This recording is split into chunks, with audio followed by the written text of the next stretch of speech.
2 ways to save yourself from drowning. Even the most experienced swimmers can find themselves in a situation where something has gone wrong and they start to drown. That's why it's crucial to know what to do and what not to do in this scenario. One day, this knowledge might save your life. Remember to click the subscription button and ring the notification bell to join us on the bright side of life.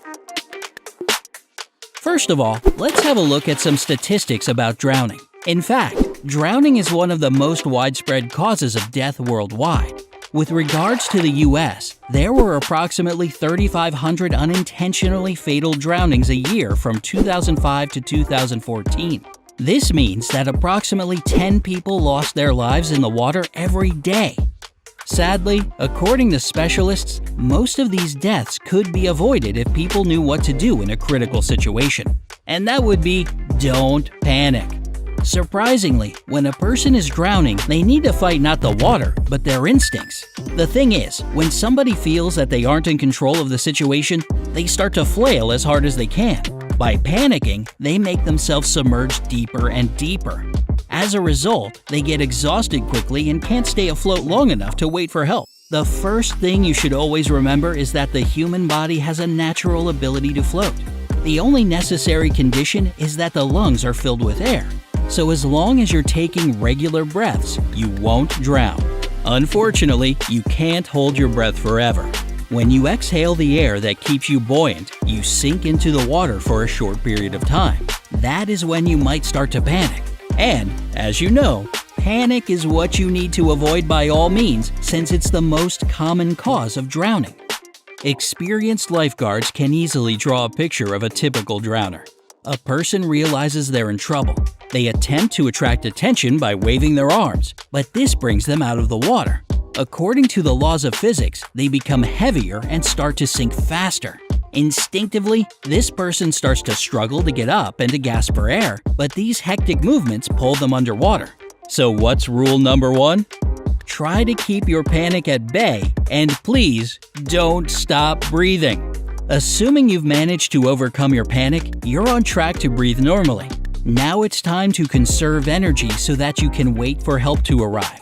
You can do this by assuming one of 2 positions, either floating on the water or treading water. First of all, let's see how to tread water correctly.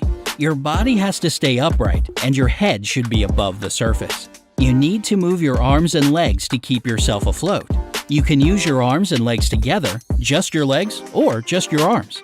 Try to shift your arms horizontally back and forth. If you start moving them up and down, you'll begin to bob around. As a result, you'll waste a lot of precious energy. Make sure your palms face the direction of your arms' movements. There are several ways to move your legs when you're treading water. Your instincts can make you use a frog kick, aka breaststroke, or a flutter kick used in freestyle. If you're still too anxious, you might even start to move your legs in circles. But although all these techniques will make your body move upward, you'll waste too much energy. The best way to move your legs is to rotate each leg in a different direction. This motion may take some time to master, but once you do, you can stay in the water vertically for hours. Remember that one of the most important things about treading water is being calm and breathing slowly. This way, you won't get tired and you will improve your energy efficiency as well. You're doing it correctly if you're bobbing up and down a little on the waves. The second way to stay on the surface of the water until somebody comes to rescue you is to float on your back. This is the best way to calm yourself and breathe normally. Try to position your body in such a way that it's almost parallel to the ocean floor. Your head should be tilted backward. Make sure your ears are submerged. Admittedly, it's not the most pleasant sensation, but if your ears aren't underwater, your neck will feel a serious strain. As a result, you won't be able to float effortlessly. Also, this head position is very important since it will make your legs rise to the surface. This way, you'll be lying on the water. In addition, your mouth will stay above the surface, meaning that you'll be able to breathe freely. Keep your chin lifted so that it points toward the sky. Paradoxically, this simple movement can make your body more buoyant. Make sure your head is centered. As long as it is, your whole body is balanced, so don't try to turn your head to one side or the other.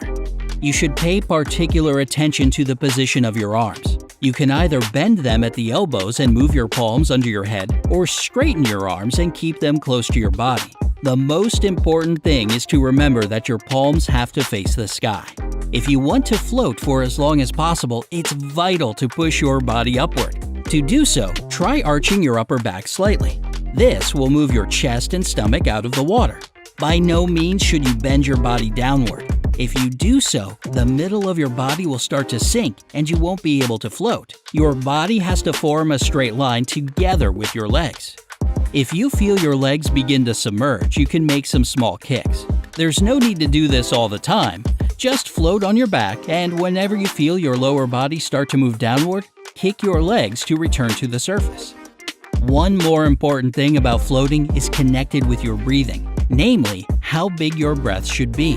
We've determined that a person floats as long as they have air in their lungs. It would be logical to suppose that the bigger lungfuls you take, the better you float.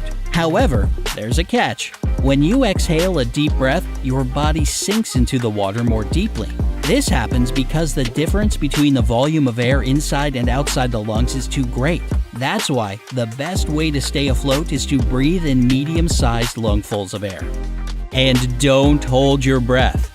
This will lead to a buildup of CO2, and this won't help you. On the contrary, you'll get out of breath much sooner.